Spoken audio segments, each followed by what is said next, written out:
Ο Λεωνάρντο ντα Βίντσι είπε: «Η απλότητα είναι η τελευταία επιτομή της τελειότητας και το αλάτι, μέσα στην υπέρτατη απλότητά του, εμπεριέχει αυτήν την τελειότητα». Στη Δαδακαρίδης ΑΕ, εδώ και περισσότερα από 110 χρόνια, οδηγούμαστε από αξίες όπως η δέσμευση στην ποιότητα, η βιωσιμότητα και η καινοτομία. Κάθε κόκκος αλατιού αποτελεί μια μικροσκοπική υπόσχεση, μια υπόσχεση αριστείας. Η παραγωγική μας διαδικασία αρχίζει με το στάδιο της ξύρανσης, όπου εξασφαλίζεται ότι κάθε κόκκος αλατιού είναι έτοιμος για την επόμενη φάση.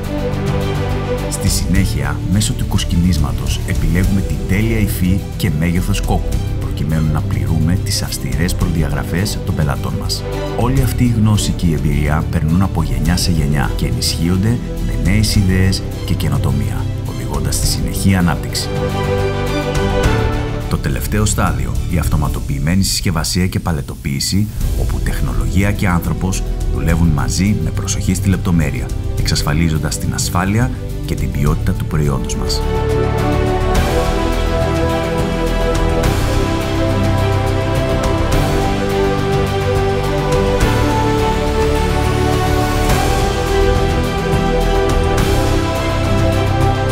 Η συνεχής ανάπτυξη και ο στρατηγικός σχεδιασμός είναι το DNA μας. Δουλεύοντας σαν μία γροθιά, επιδιώκουμε τη συνεχή βελτίωση και αναζητούμε νέους τρόπους για να προσφέρουμε ακόμα καλύτερα προϊόντα στους πελάτες μας.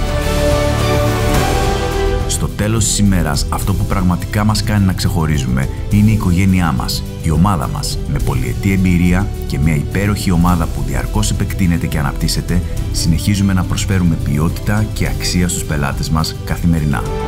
Δαδακαρίδης ΑΕ. Από το νερό, με φωτιά και αέρα, για τον άνθρωπο. Μαζί, έναν αιώνα μετά, συνεχίζουμε το ταξίδι.